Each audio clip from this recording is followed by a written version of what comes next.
La question de la construction européenne et du progrès de l'Europe a souvent rencontré un écueil dans la défense. En effet, la défense, ce sont des histoires nationales, ce sont des organisations qui ont une souveraineté considérée comme absolue et qui ont du mal à la mettre en commun. Je pense d'ailleurs que c'est quasi impossible, parce que certaines de ces organisations l'interprètent d'une manière, par exemple, interventionniste, avec une utilisation forte de l'instrument, comme la France, et d'autres pays, d'autres États membres, ont des positions beaucoup plus pacifistes, par exemple l'Italie ou l'Allemagne, qui sont, disons, très prudentes dans l'utilisation de la défense de par leur constitution.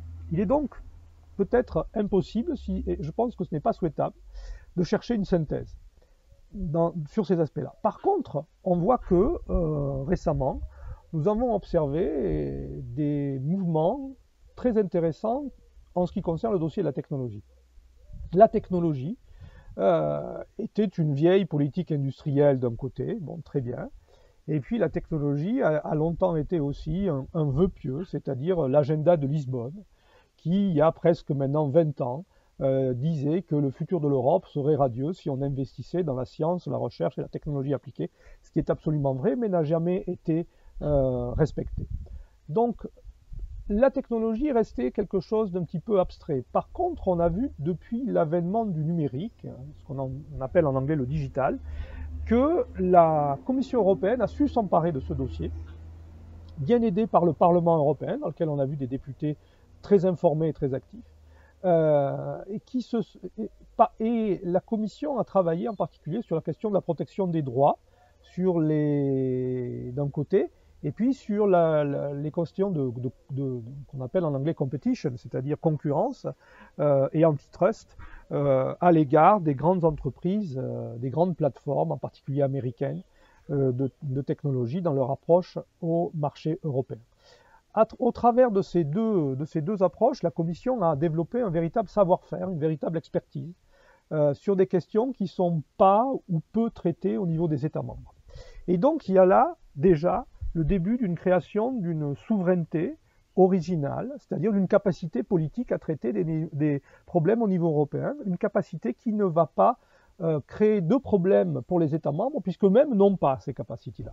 Donc une véritable création de souveraineté au bénéfice de tous, qui n'enlève rien à celle des États membres. Ce concept de la souveraineté et de l'intérêt d'un traitement politique européen pour la technologie a été renforcé par la crise de la Covid-19, puisqu'on a vu apparaître au cours des derniers mois, des dernières semaines, de façon très très forte, l'exigence d'une tutelle de la souveraineté technologique européenne. C'est une expression qui existait déjà dans le débat français, de façon assez vague, de façon assez, disons, peu définie.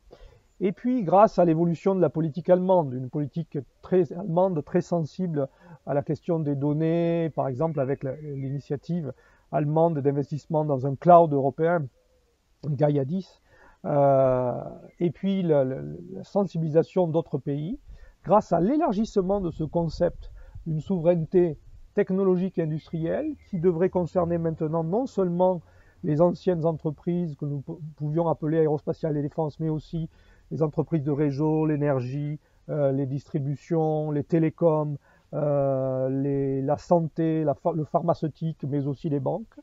Donc une vision large d'une série de capacités essentielles économiques et technologiques qui doivent être maintenues. La difficulté, c'est de faire concilier cette nécessité de souveraineté avec un développement technologique qui se fait de façon ouverte, avec un marché qui doit rester ouvert et qui est au cœur du dynamisme économique européen.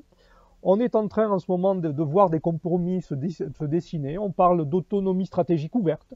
C'est ce qu'a récemment déclaré Margrethe Vestager. Bien sûr, ceci reste des déclarations. Il faudra voir ce que ça va donner dans les faits, quels secteurs vont être réglementés. Mais il y a là, disons, les termes d'un compromis politique qui peut à la fois servir une commission et donc une Union européenne dans un rôle qui se veut croissant et de progrès, et puis qui sera également utile pour les États membres sans leur enlever leur souveraineté, ce qui, dans le contexte politique actuel, est un facteur qui doit être pris en question.